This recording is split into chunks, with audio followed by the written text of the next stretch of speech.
Hello, Anne O'Connell with OC Publishing here, and welcome to WIP Tips. That might have caught you a little by surprise if you're a regular viewer of the author journey. And so today we're introducing something a little bit different that we're going to do once a month, and it's called WIP Tips. And it is helpful advice, helpful hints for your work in progress. So once a month, I'll come on and chat about, something in the writing process that some of you might be looking for advice on. It's shorter than Author Journey, just maybe 5 or 10 minutes. And if there's folks watching that have questions that can put in live or even afterwards, we'll do our best to address them. And if you see something or you're working on a project and you think, I wonder how other authors might approach that. Or if you're not an author, but you're an avid reader and you read something and you're thinking, wow, I wonder how that thought occurred, or, how they write about that. Fire us a message, pop it in any of the comments from any of the WIP tips, and we'll keep monitoring and hopefully address those. And occasionally, I will have another author supply some WIP tips as well. So for today, the WIP tip is going to be about scene setting.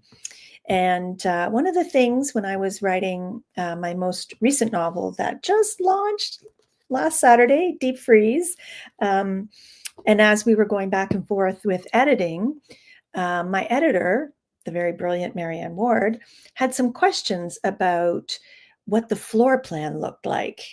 And my first thought was, floor plan, you just have that in your head and you imagine, them, going down different hallways or opening doorways and things like that. And we were both kind of seeing something a little bit different. So I'm like, okay, well, I guess maybe I'll do a floor plan. So initially, I was wondering just how helpful it might be. Well, let me tell you, I'm going to bring up what turned out to be a really great exercise in really solidifying where things were located, because a lot of scenes happened on a hospital surgical floor. And there were, elevator doors opening and closing and people hiding around corners and people eavesdropping. So it was really important to make sure that the twists and turns physically in the floor plan were working with the storyline. So I'm going to show you what turned out to be the floor plan for that surgical floor. And then I'm going to read a little excerpt that sort of explains why something like this is really helpful if you're an author and you are working on a novel that has repetitive scenes in the same location.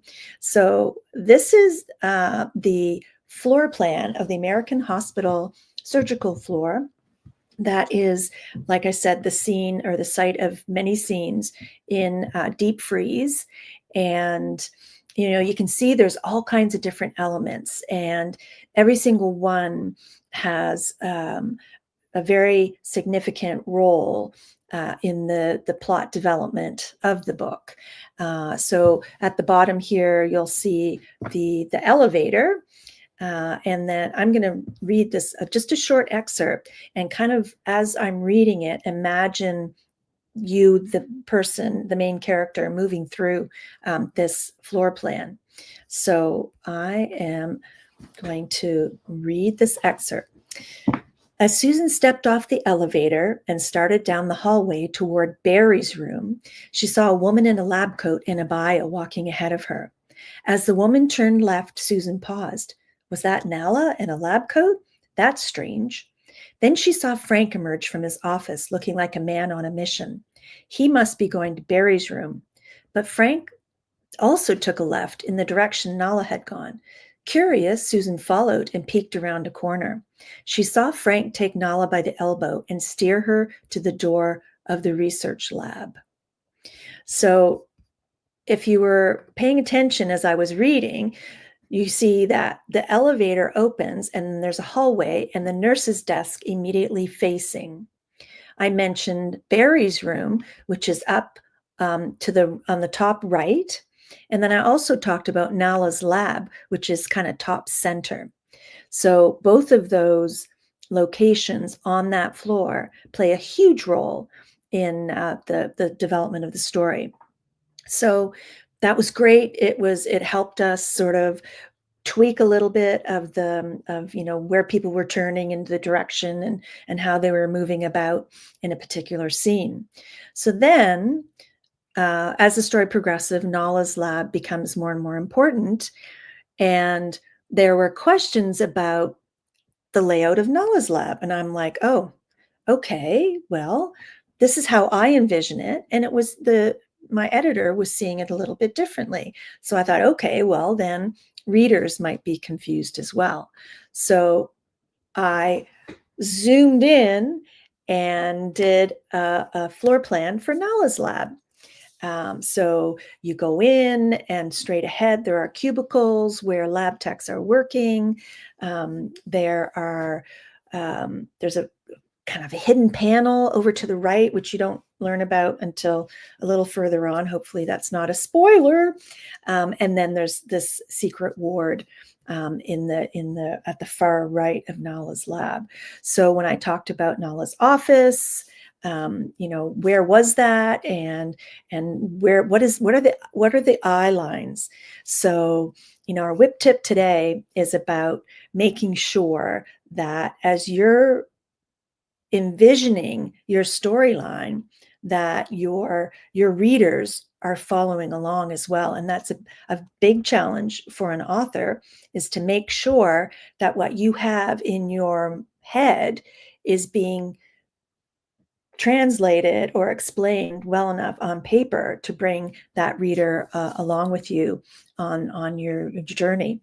Well, and as I was doing these floor plans, it became very I was really quite taken with that. And I started looking and seeing, I decided to add this as part of a workshop at my last writer's retreat. And I started to explore what other authors might actually use this as a tool. And I found that there are quite a few. So I found this cool sketch that supposedly was actually done by J.K. Rowling for her to get a good sense of where things, and it's not just floor plans, it's also, a scene or, a bird's eye view of an area. So this whole area is where Hogwarts is. And you can see where the big lake is. You can see where the Quidditch patch is. And right in the middle is where the castle is. You see the forest and the Whomping Willow.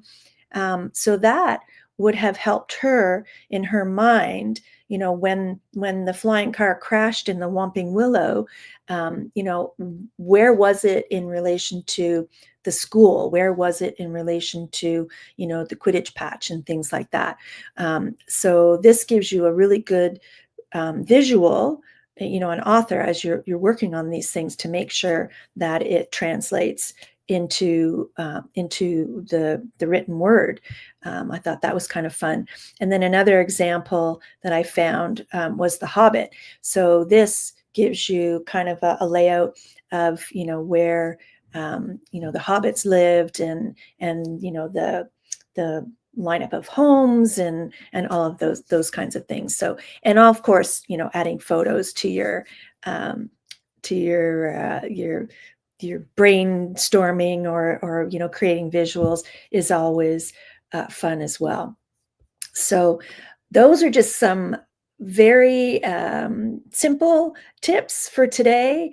We're going to do this once a month on the Tuesday afternoon of the author journey, and maybe every other month, but depending on when the ideas hit or as the questions are coming in, we'll continue doing WIP tips, helpful hints for your work in progress. So anybody who's watching, hi there. Thanks so much for tuning in, and join us again next week. where we'll be back to our regular author journey with phenomenal guests. So for now, I'm Anne O'Connell with OC Publishing. I hope you're having a wonderful day and that your writing is coming along well, or you're reading something fun. And if you're looking for some advice, come back and join us for our WIP tips, helpful hints for your work in progress. So for now, I'm Anne O'Connell with OC Publishing, and we'll see you next time on the author journey or on WIP tips. And they can all be found on our YouTube channel at youtube.com/OC Publishing. Bye for now.